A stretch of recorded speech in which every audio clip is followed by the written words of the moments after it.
Frank is highly disappointed in his clients. After years of hard work, he finally goes up on his price point. All the years of hard work, stress, blood, sweat, and tears. Maybe not so much blood because you're just cutting hair, but maybe it's like your client's blood or some shit like that. But come to find out, most of his clients left after he raised his price. It's been literally 3 months and business has not picked up one bit for him. He has bills to pay. He's struggling just paying for food and gas right now. But the one thing that's stuck on his mind, why the fuck did his clients, after years of him being loyal, just completely up and leave his business because of one price raise? I mean, he did everything for them. He would go in on after hours, stay late on holiday. Fuck, he even did haircuts on his own damn birthday for them. And I think this is how they repay him? By just literally finding another barber after all he's done for them. All the hard work, all the after hours meant absolutely nothing to them.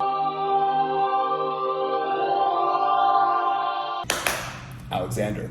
Now, Alexander built his clientele very differently. He never once focused on building relationships with his clients. Was he an asshole? Was he a dick? Absolutely not. He was a good fucking businessman. He didn't once focus on building relationships with his clients. And you know what? He's been able to have a booked out clientele at $150 a haircut. Yes, you heard that right. While Frank's over here struggling to get his clients to come back for $40, Alexander's literally a block down thriving. You see, Alexander did not go building the relationship route because he understood people who go that route are kind of giving themselves an out. They're kind of being average at business. They're just saying, hey, since we're friends, you have to be in my business long term. Alexander didn't want to go for the comfortable route. He did not want to stay complacent. He'd rather push himself to be a better businessman to generate new higher paying clients that see value in his business, not just come to him because they're his friends or because they go there for therapy talks. He knew most of his clients at the $40 price point were never going to pay him $150 for that haircut. So he went with the only option a good businessman has. Focus on generate new higher paying clients to replace the old clients that eventually will leave. Alexander knows everybody has a price point. Everybody will only pay a certain amount. And when it's time for him to level up, not everybody's going to be along the ride with him. And that's okay. I mean, it's an honestly harsh reality.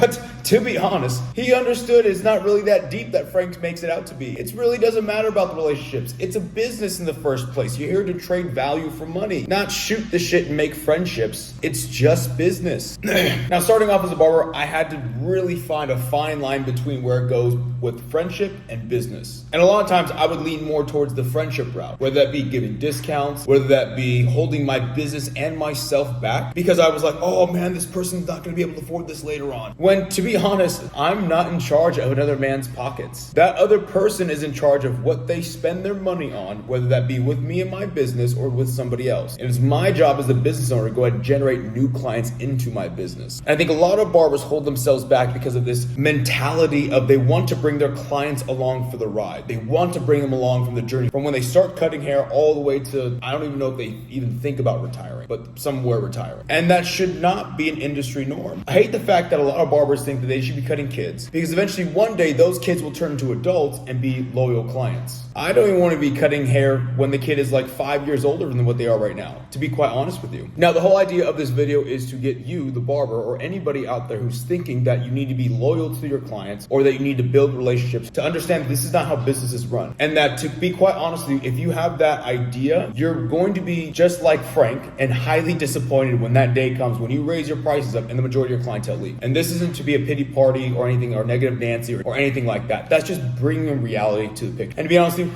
everybody's watching this understands it as well too. It's why the majority of barbers hold themselves down to a lower standard because they don't want to break away from the norm of what their city, friends, or family will be able to pay for. When in reality, you have to be a better businessman. Get some fucking new clients into your business. Learn how to run the business better. Learn how to scale up. And you won't have these fears or issues in the long run. Yes, I know it's scary. Yes, I know some people may actually look at you like a greedy person. But to be honest with you, unless you were like an actual greedy person, a fucked up person, you are only acting in your own best self-interest. And to be honest, most barbers need to be a little bit more fucking selfish with themselves. A lot of barbers are like martyr figures. They give away too much thinking they're going to get something magical in return or somebody's going to save them because if they give enough of themselves. Cutting late on holidays, cutting on their birthday, doing all this bullshit like what Frank does on his off time, thinking that's going to get you a reward somewhere down the future. And it doesn't. That's not how business is run. And if that's your strategy on how to run your business, you are setting yourself up to be one day highly disappointed that people act in their own best self-interest. And to be honest with you, that is how everybody acts. One clear mental shift I had is, and if their own best self-interest is going to a cheaper barber, no matter the relationship, no matter how long you've been cutting them for, they will go to that cheaper barber. So